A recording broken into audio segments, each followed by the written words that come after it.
Hey everyone, James Lynch here. In today's video, we're gonna have a bit of fun and I'm gonna look back on the best and worst fight predictions I had this year in the UFC. And again, I say it every time I do one of these videos, I'm not an expert at picking fights, so people should not take my opinion too seriously. This whole video today is just for having some fun. And if you guys want to see my picks overall, I do monitor them every year through MMA Odds Breaker. We do the staff picks. So if you look right now, this was for UFC Tampa. They've added everything up. The last Tampa card, I ended up going 10-3.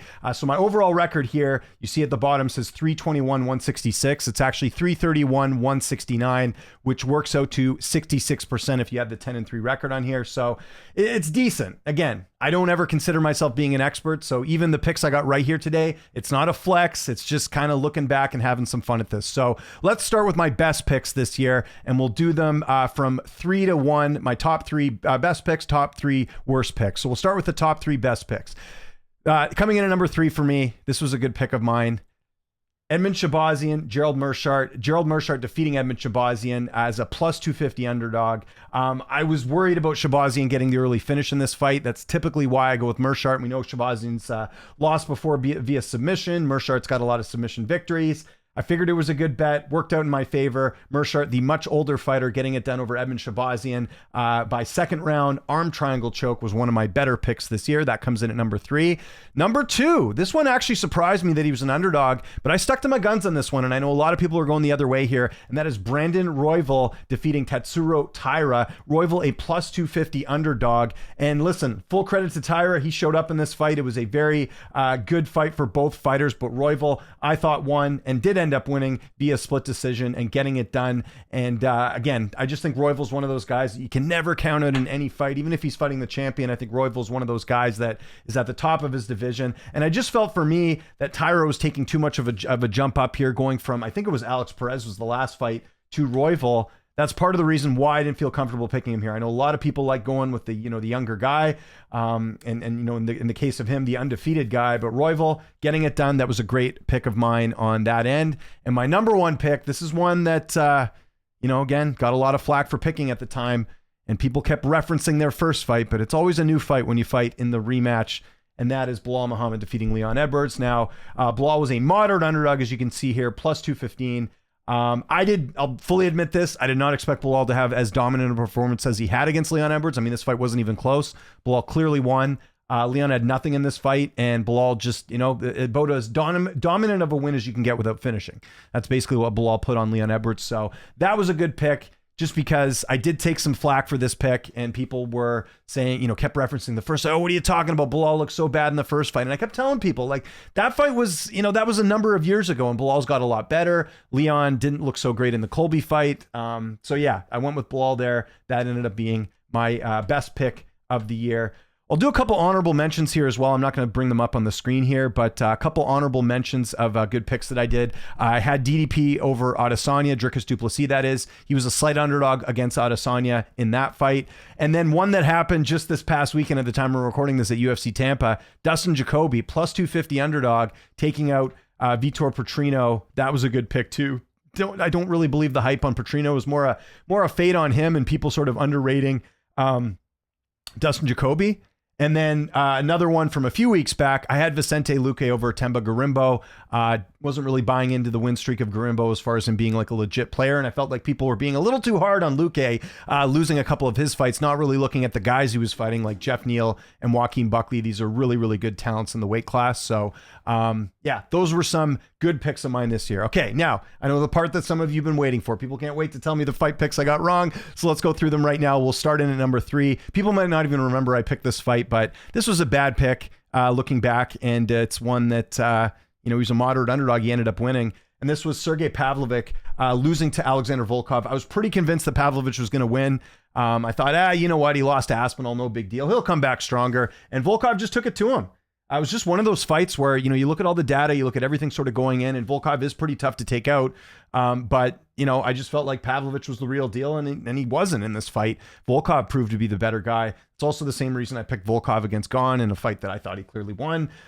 So yeah, that was not a good pick on my end, looking back, because I didn't really factor in the finishing portion of Volkov, and that he's tough to knock out. So if Pavlovich isn't going to knock you out, how's he going to win? Probably not likely he's going to Gonna end up winning a decision there. But anyways, yeah, that was not a good pick on my end. Okay, the next one.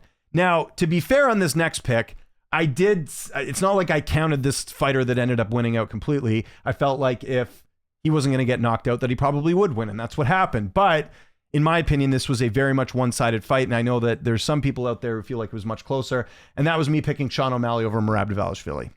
The knockout never came. Merab had his way with him, basically, took him down, took care of business. Yeah, looking back, I put too much stock into O'Malley's knockout over Sterling, and I just felt like he could knock out anyone, and that clearly wasn't the case against Merab, who was able to withstand whatever O'Malley took, and Merab just, basically took him down and controlled him the whole fight. So this was another not so great pick on my end, picking Sugar Sean over Merab Dvalishvili. And number one, this one I can absolutely own because I hyped this guy up so much at the end of last year, and he failed me not once but twice. But this fight in particular, I thought, okay, he's going to win this one. He's going to bounce back in a big way. And that is me picking Benoit Saint-Denis over Renato Moicano. This fight was not even close. Like, there was no, from the opening bell. And the weird thing was, like, if you would have thought of someone who was going to take a lot of damage early in this fight, I thought it would have been Money Moicano, and it wasn't. It was the opposite. It was Benoit Saint-Denis. They ended up stopping the fight in the second round due to an eye injury, but Moicano absolutely beat the brakes off Benoit Saint-Denis in this one. And looking back, like, I think I put a little bit too much stock into Benoit Saint-Denis, and I underrated Moicano, and that's where I got the pick wrong. So again, that was probably my worst pick this year, was going with Benoit Saint-Denis and buying into the hype over Money Moicano. Okay, couple honorable mentions, and I know there's people circling around my channel waiting for me to talk about these two, but we'll go over these right now. People are going to give me crap for picking Whitaker over Chimaev. Now look, the reason it didn't make my top three, in my opinion, was because I knew if Chimaev's going to win, it's going to be early. And that's what happened. He beat Whitaker. I didn't predict him to submit Whitaker. I figured if he was going to beat him, it would probably be by knockout, because we have seen Rob, knocked out and also rock, like against Paulo Costa. But I don't think if you watch, and again, the preview videos on this channel, you guys can go watch it right now. Not once did I say Chimaev didn't have a chance in this fight. In fact, I said it's going to go one of two ways. Either Whitaker survives early rounds and he ends up winning later in the fight, or Chimaev wins early. So I don't think that was a terrible prediction, because I was like, I was on the fence. I just happened to go with Whitaker because, in my opinion, Whitaker's very tough to take out at 185. He's only been finished 2 times, and you look at some of the names he's fought, Romero, Till, Cannonier, these guys have finishing ability. Rob was able to survive those fights. I figured he was going to do the same against Chimaev. That didn't happen. And then the other one was Umar Nurmagomedov. I picked against him. I picked Corey Sandhagen. I don't think that was a terrible pick looking back. Umar had not had a ranked opponent. Sandhagen was a tough guy to finish, tough guy to take out prior to that fight. He only had the one, he had the close fight with Jan, had the, in my opinion, bad decision against Dillashaw, and then the Sterling fight, but he hadn't looked anything like the Sterling fight since then. Umar wins the fight, and he gets it done, so that was another one. And one other honorable mention I'll throw on here as far as a bad pick for me. I took Mike Malott over Neil Magny. A lot of people did. That was at UFC 297. What happened in that fight? Malott was winning. Magny ends up coming back. Malott runs out of gas. Magny finishes him. So that was, again, a not so great pick on my end. So yeah, those were some of the ones that I went through. I didn't want to do like a huge list here, but those are some of the fights that I got right and some of the picks that I got wrong. So I want to know, what are some of the picks that you guys made this year that didn't end up happening, or what are some of the best picks that you made?